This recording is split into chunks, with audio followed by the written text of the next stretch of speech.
काल पुरुषर अष्टम राशि अर्थात बिछा राशि एवं बिछा लग्नर व्यक्ति मानक पई सूर्यंक राशि परिवर्तन किभली फल दब आज आम ए भिडियो रे आलोचना करिबा। नमस्कार, मु सुभाषिष पुनः स्वागत करछु मो यूट्यूब चैनल को। आज आम आलोचना करिबा कि बिछा राशि एवं बिछा लग्नर व्यक्ति मानक पई सूर्य एकादश भाव रे गोचर करिबा द्वारा बिछा राशि एवं बिछा लग्नर व्यक्ति मान को किभली फल देबे से विषय तो डिटेल्स रे आलोचना करिबा। ता पूर्व सबना बड़ी गोटे रिक्वेस्ट करिया चाहिए कि जो माने भी जाई चैनल को सब्सक्राइब करना सब्सक्राइब करंतु आ पाखथिया बेल आइकन को प्रेस करंतु जा द्वारा कि मु आगु को जहां भी किछि वीडियो देबी ता नोटिफिकेशन आपण मान को ठीक समय रे मिली जिवो। जदि आमे बिछा राशि एवं बिछा लग्न कथा कहिबा काहे कि ना आजिर वीडियो उभय बिछा राशि एवं बिछा लग्न पई उद्दिष्ट। तो बिछा राशि एवं बिछा लग्नर व्यक्ति मानक पई सूर्य एकादश भाव रे केतु सह मिसी गोचर करिवे। ता सहित गुरु मंगलंकर दृष्टि मध्य सूर्यंक ऊपर रहिबो। ता सहित सूर्य एही समय रे एही गोचर समय रे उत्तरा फाल्गुनी हस्ता चित्रा एपरि तीनोटी नक्षत्र दे गति करिवे। तार भी डिटेल्स रे हम आलोचना करिबा। एवं खास करके जो बिछा राशि व बिछा लग्नर व्यक्ति मानकर सूर्यंकर दशा व अंतदशा चालुची तांको पई एही गोचर विशेष प्रभावी रहिबो। एही समय रे बिछा राशि हंतु व बिछा लग्नर व्यक्ति मानकर आर्थिक स्थिति सुदृढ़ हबो, आयर साधन बढ़िबो।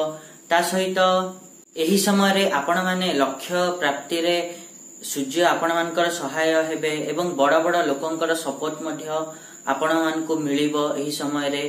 ता सहित एहा मध्य देखिबे कि 16 सेप्टेम्बर रे आपण मानकर जेतेबेले 16 सेप्टेम्बर रे सूर्य जेतेबेले उत्तरा फाल्गुनी नक्षत्र रे गोचर करिवे सेतेबेले देखिबे कि आपण मानक कैरियर रे उन्नति हबो, नेतृत्व हो बा सरकारी माध्यम रु आपण माने सफलता पाइबे। ता सहित बड़ काम आपण मान को मिली पारे, वैवाहिक जीवन संतुलित रहिबो, प्रेम संपर्क भल चलिबो, संपर्क हो बा पार्टनरशिप हो सेथु आपण मान को लाभ मिलिबो। आपण मान का आत्मविश्वास रे वृद्धि घटिबो। ता सहित ओभर थिंकिंग रु एई समय रे बंचिबा उचित। ता सहित 26 सेप्टेम्बर रे जेतेबेले सूर्य हस्ता नक्षत्र रे गोचर करिवे सेतेबेले आपण माने देखिबे कि आपण मानकर उच्च शिक्षा रे प्रगति घटिबो। ता सहित आपण मानक एही समय भाग्य रे वृद्धि घटिबो, मातांकर स्नेह भल पाइबा मध्य मिलिबो। ता सहित एही समय धार्मिक कार्य रे रुचि बढ़िबो, लंबा यात्रा आपण माने करि पारंती एवं मंगलंकर दृष्टि सूर्यंक ऊपर पडुथिबारु एही समय आपण मान को किछि संघर्ष मध्य करिया को पड़ी पारे, संकटर सामना करिया को पड़ी पारे। ता सहित 10 अक्टोबर रे जेतेबेले सूर्य चित्रा नक्षत्र रे गोचर करिवे सेतेबेले आपण मानक मन रे उत्साह एवं आत्मविश्वास बढ़िबो। आपण माने एही समय शारीरिक एवं मानसिक स्तर रे ऊर्जावान रहिबे। ता सहित आपण माने देखिबे कि एही समय कोर्ट कचेरी हो बा प्रतियोगिता हो सेथरे विजय लाभ करिवे, शत्रु मानक ऊपर विजय लाभ करिवे। ता सहित आपण माने एहा मध्य देखिबे कि किंतु आपण मानकर संतान को नेकी समस्या चिंता आपण मान को लागि रहिबो एवं मानसिक स्तर रे आपण माने शांति पाई परिबे एवं आपण मानक चिंताधारा असामान्य रहिबो, रोग करजरु आपण माने मुक्ति पाई परिबे।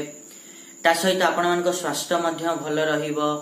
एही समय रे आपण माने निजर खाली क्रोध थारु निजको बंचेई कि रखंतु। एत थिला बिछा राशि व्यक्ति मानक पई एवं बिछा लग्नर व्यक्ति मानक पई सूर्यंक गोचर किभली फल दबो।